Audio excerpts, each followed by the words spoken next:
Hi, I'm Karan Thapar. Over the last few years, I hope you've been watching my program, The Interview on the Wire. During that period, I've interviewed doctors, politicians, businessmen, scientists, authors, and even the occasional Nobel laureate. For me, it's been exciting. I hope it's been enjoyable for you. But these, as you know, are tough times, and if this program is going to remain bold, independent, and sometimes even defiant, then I think we need your support. At the end of the day, it's a truism, but editorial independence is best defended by the viewers. So if you would like this program to remain the way it is, forthright, outspoken, and interesting, then would you consider supporting us? All you have to do is to click on the description at the bottom. But more than anything else, I hope you will continue to watch the interview. Your viewership means an awful lot to me.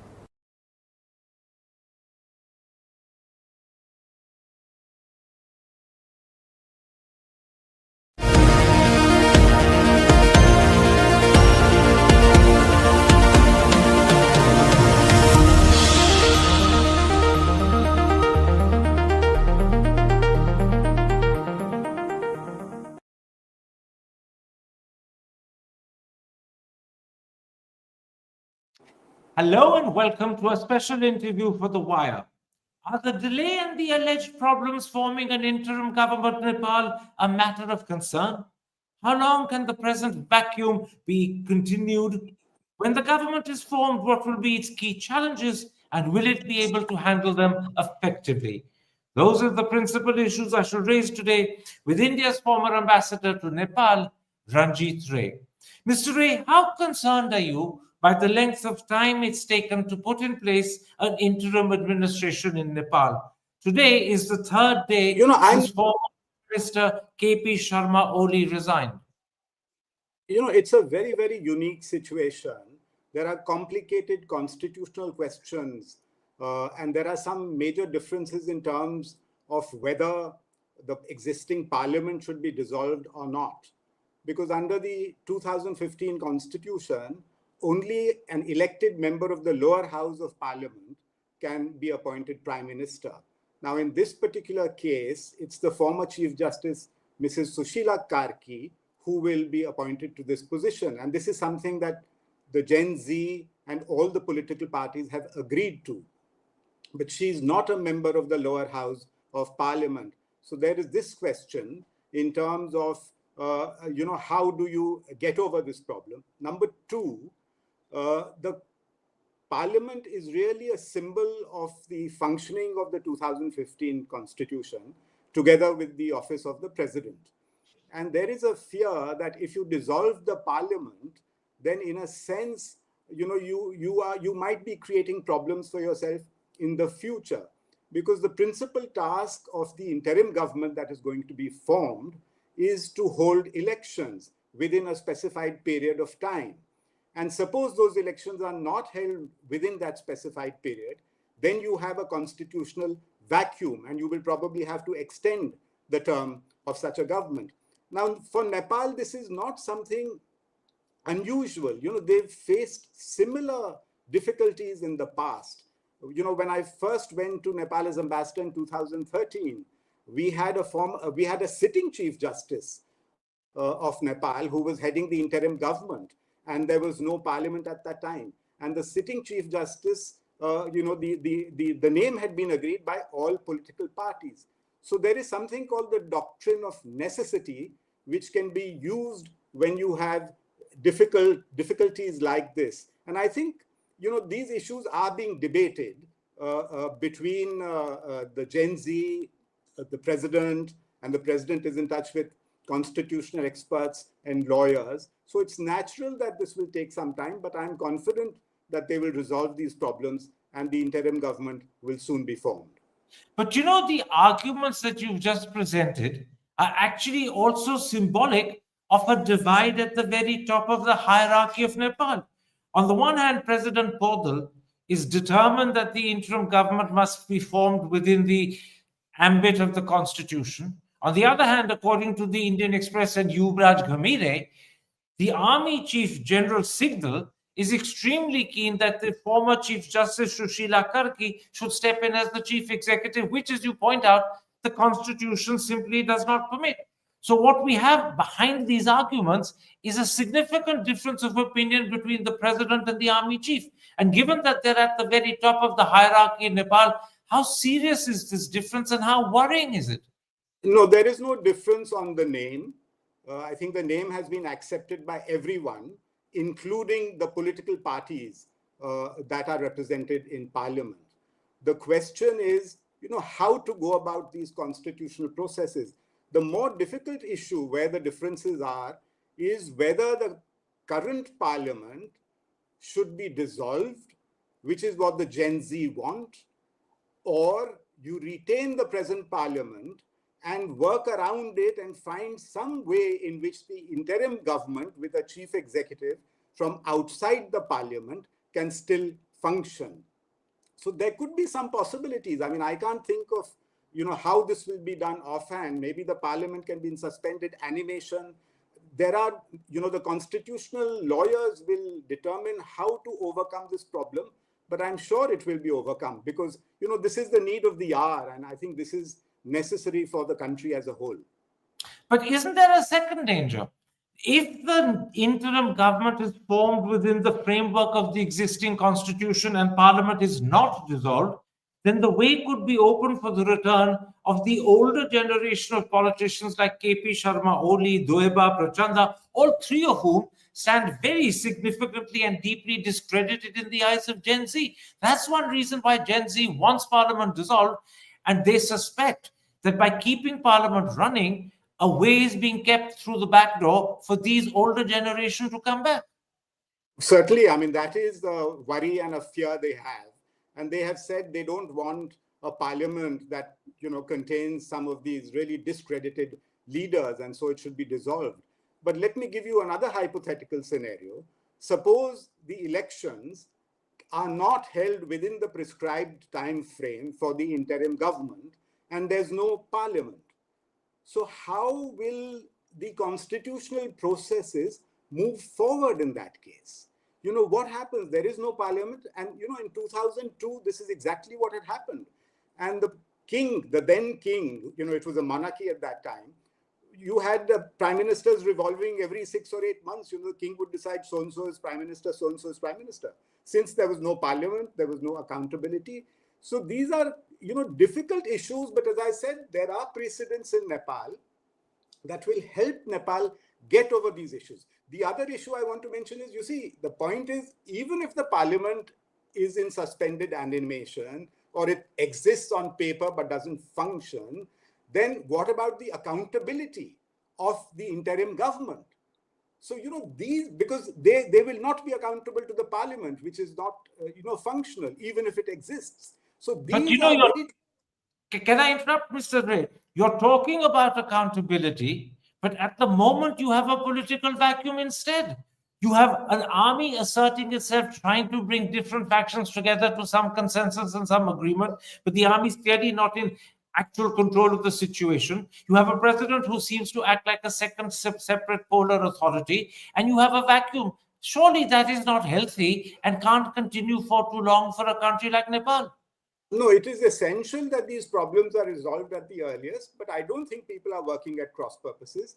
The military, it's a professional military in Nepal, is working under the authority of the president. The president is himself directly involved now in discussions with other political parties and constitutional luminaries. So everyone is working together. Everyone realizes the importance of the decisions that they take. And I believe that, we will soon see an interim government that is established. Because the alternative, nobody wants to face the alternative. Well, the alternative presumably would be a situation similar to Bangladesh, where parliament has ceased to exist, the prime minister has fled the country and is now in exile in India, and an interim government, which is not accountable to a standing parliament under Muhammad Yunus, has been sworn in, but has committed itself to holding elections in February. It may not be the most acceptable alternative, but it is a feasible alternative, and it is a transition between the old and the new. Why can't Nepal consider something similar? So this was precisely what Nepal did in 2013. when the sitting Chief Justice, there was no parliament, the sitting Chief Justice was appointed head of the interim government with the specific task of holding the elections to the Constituent Assembly within a prescribed time frame. And he achieved that. So there is a precedent, and I think that precedent will be useful to Nepal in the present circumstances as well. But that precedent then allows for the dissolution of parliament. And that would be something that President Podal may not be willing to accept. So these are the issues that have to be resolved and discussed. What are the implications of the parliament being dissolved? What are the implications of the parliament existing but suspended or in suspended animation? I think these are the issues, and they will find a way through this because it's absolutely critical. It's the need of the hour in Nepal. As you said, you need a government in place.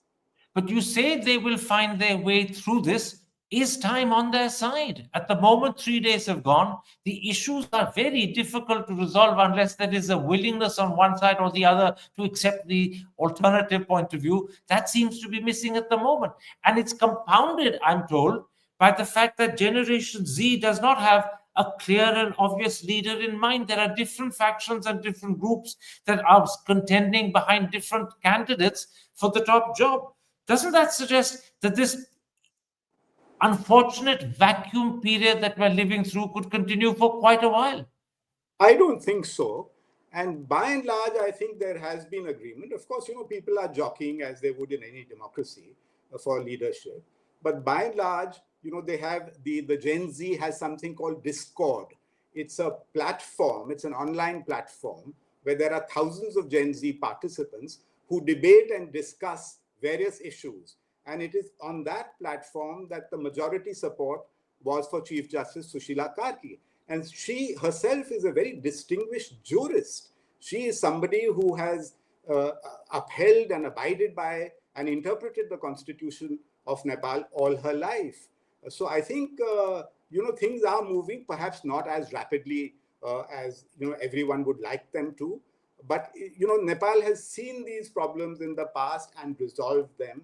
And I feel confident they will be resolved. Obviously, no one can give you a time frame, but time is running fast. I wish them well. I'm sure they will find a solution. So you're of the opinion, if I understand correctly, that a consensus is building behind Sushila Karki. What about people like Pulman Ghising or Balendra Shah or Ravi Lamichhane? All their names have cropped up in earlier moments. Have they now fallen into the background? These are processes that happen. As far as I know, Mrs. Sushila Karki was the front runner. But, no one can guarantee anything. But, let's see. These are all popular names that you've mentioned. I think the mayor, Balen Shah, is probably the most popular of the candidates. But he has thrown his weight behind Mrs. Sushila Karki's candidature. So let's see. I think the what is important is that there is agreement on a name, and secondly, the interim government is formed and they have to work out the constitutional aspects of this. When do you hope it will be formed by? How much time do they have, in other words? Can they take another few days? Could they take up to a week? Well, I hope not. I hope they can, finalize this within a day or two, because they don't have time on their side. I think the whole country is waiting to see, return to normalcy and normal life and a rebuilding of the country after this devastation. Let me, at this point, Mr. Rae, widen our discussion a little. The Times of India reports that since 1990, when multi-party democracy was restored, Nepal has seen 27 different governments in 35 years.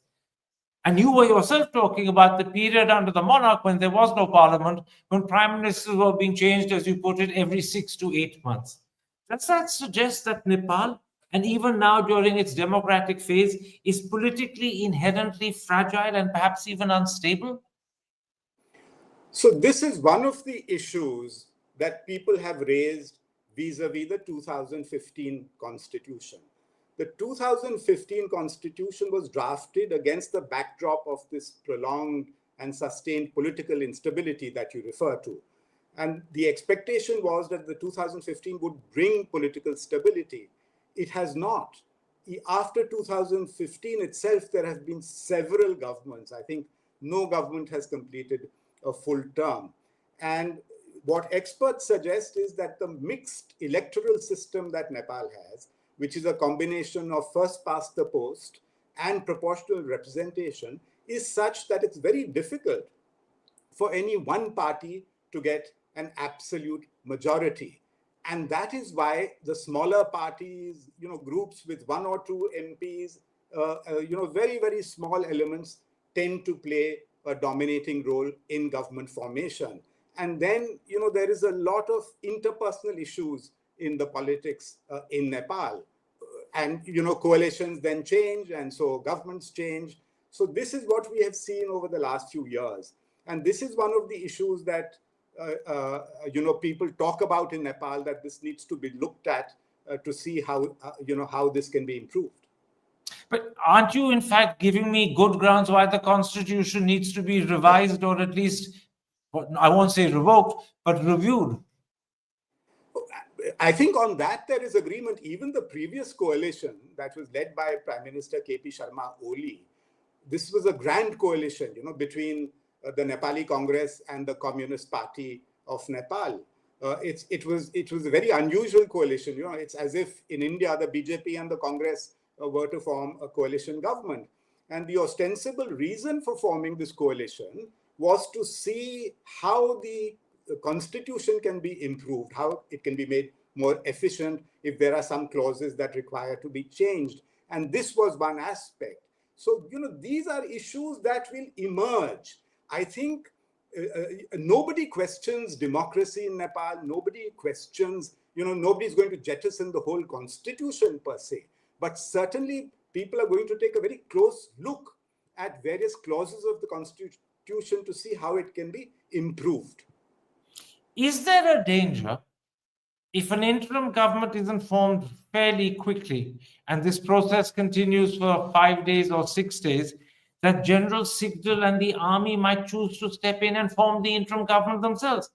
Because if a civilian chief executive cannot be found, or a way can't be found of ensuring that it's both a new person and parliament continues without being dissolved, then surely they can't let the present vacuum continue, and the army may choose to step in itself and do the job whilst the process of amending the constitution carries on. That's a very speculative scenario. What little I know about the Nepalese army is that it's a very robust, professional institution. It has always abided by civilian authority. In the past, it used to be the monarch, and since monarchy ended, it has been the civilian government. So the army in Nepal is not like the army in say Pakistan, for instance. And the army has always been at a distance removed from political power. And I don't see any possibility of that. But of course, Kathmandu is the rumor capital of the world. And last night itself there were very many rumors about things might change, things might happen. The king may come back. But my sense is that the army is very professional and will abide by civilian authority. All right. But let me but given what the cautions that you're raising, obviously it's very important that the interim government is established as soon as possible. Let me raise one other issue with you. Whatever the character of the new interim government, what are the key challenges it will face? I presume one will be ensuring proper elections happen reasonably quickly, possibly changes to the constitution along the lines of what you've discussed with me a moment ago, and then a handover to a permanent government. I take it that will be one of the key tasks before the interim administration. Absolutely. I mean, the principal task of the interim government will really be to, prepare for the next elections. And as you've mentioned, maybe, a constitutional review committee may be set up, to see what aspects of the constitution need to be amended. But the immediate task is to ensure that the law and order situation, is back to normal, that the devastation is addressed, that, reconstruction of government buildings, virtually the whole apparatus of the democratic state has been burnt down. So it's very important to get the government up and functioning. So this government will have a lot of work on in its hands, and it would require a lot of support, from Nepal's closest neighbor, which is India. What about two pressing concerns which, in a very real, credible sense, underlay the rebellion we've seen? First, there's youth unemployment, which the World Bank puts at over 20%. And newspapers have speculated that somewhere between 4 lakh a day at the lower end and 8 lakh a day at the upper end, young Nepalis leave the country every year in search of jobs. Can the interim government tackle this pressing concern? Because as far as Generation Z is concerned, this is a major issue. Well, this is not an issue that can be resolved in the very, very short term. This is an issue that requires structural reform, fiscal reform, monetary reform. It requires a lot of work, development of, labor-intensive industries, attracting foreign investment. One of the reasons why foreign investment has been very shy of investing in Nepal is this stability, the political stability, and now, these kinds of upheavals that happen. So this is a longer term issue, but I'm sure, any government of the day has to see how best they can meet the aspirations of the youth. And employment is one of the very major elements, of these aspirations. The second key concern, Mr. Ray, is corruption, most strikingly exemplified by the luxurious lifestyle of what are referred to as Nepo kids or Nepo babies. Here, presumably, the interim government could make a substantial start if it wants. I think this item will be high on the agenda, because the principal reason for the protests and for these changes was this corruption in high places and the fact that leaders, behaved with complete impunity and with high-handedness and arrogance. And this is something I think the government will have to tackle head on. And, I think they will be judged also, by the manner in which they address this corruption issue, because this is really gnawing at the very entrails of the Nepali state and government. And it has been ignored over many, many years, which is why this kind of resentment has erupted amongst the youth. I take it, to the extent tackling corruption is a key principal issue for the interim government, that strengthens the hand of Sushila Karki as the potential chief executive of that administration. She would be best placed as a former chief justice to handle this issue. Oh, absolutely. She would be best placed to handle this because, she's handled such issues in the past. And she is best placed because, she is somebody who has upheld the Constitution her entire life.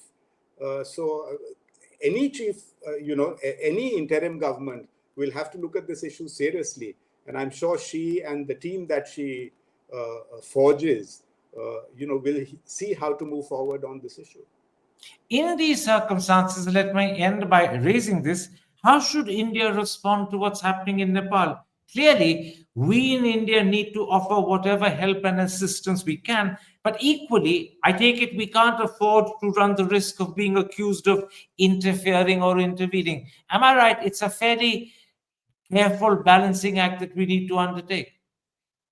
So Nepal is a very critical relationship for India and vice versa.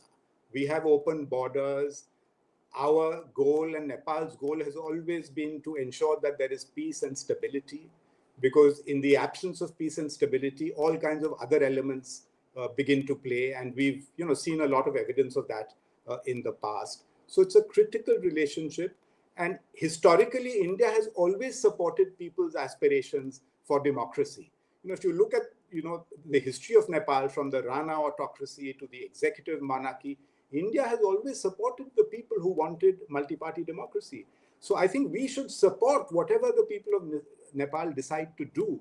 And in this instance, support the processes that are now leading to the formation of this government, and work closely with this government in terms of helping with their mandate, in terms of rebuilding of some of the state institutions that have collapsed, in terms of assisting with electoral assistance, as we did in 2013. We provided a lot of support. So India must extend full support to the new dispensation that is emerging. And, of course, Nepal is a very diverse country with diverse points of view, political parties. And there is an asymmetrical relationship between India and Nepal. So India is always, looms very large in the Nepali psyche. And there will always be people and, groups that will talk about Indian high-handedness and so on. So, this is a fact of life.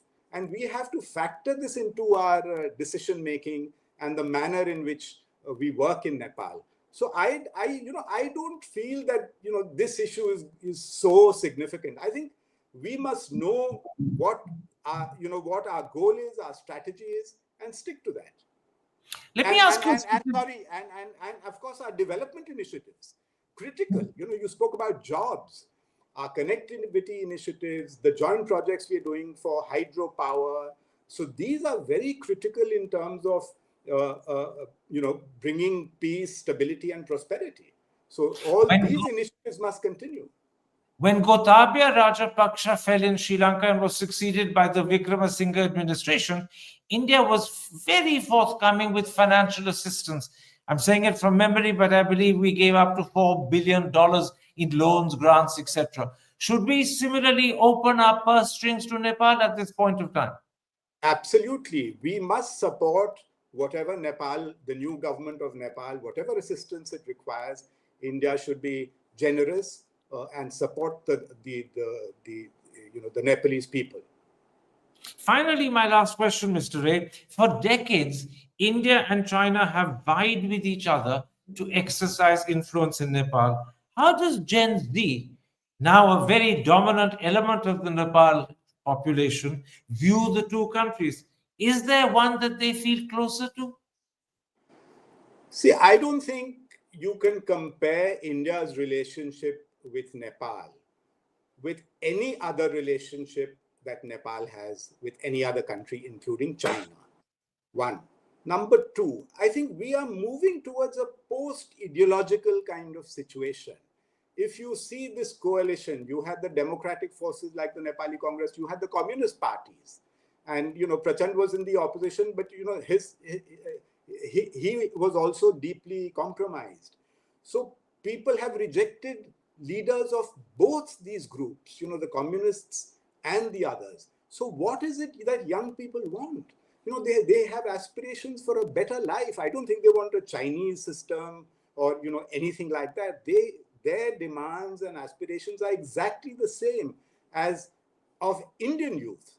They want a better life and prosperity and they want to stay and work in their own country. So I think, I think this India-China issue is, of course, constantly spoken about by, our strategic experts. And of course, there is an element of competition, and China is stepping up its influence in Nepal. But, their strategy earlier was to unite the left parties, and that seems to be completely, by the wayside. So these things will continue to happen, and, we will factor them in our strategy as we move ahead. But I think our fundamental goal should be to reach the youth, understand youth's aspiration, and make the youth a central focal point of our engagement with Nepal. Mr. Rae, thank you very much for the time you've given me. Thank you in particular for your understanding and insight into the situation in Nepal. Take care. Stay safe. Thank you. Hi, I'm Karan Thapar. Over the last few years, I hope you've been watching my program, The Interview on the Wire. During that period, I've interviewed doctors, politicians, businessmen, scientists, authors, and even the occasional Nobel laureate. For me, it's been exciting. I hope it's been enjoyable for you. But these, as you know, are tough times, and if this program is going to remain bold, independent, and sometimes even defiant, then I think we need your support. At the end of the day, it's a truism, but editorial independence is best defended by the viewers. So if you would like this program to remain the way it is, forthright, outspoken, and interesting, then would you consider supporting us? all you have to do is to click on the description at the bottom. But more than anything else, I hope you will continue to watch the interview. Your viewership means an awful lot to me.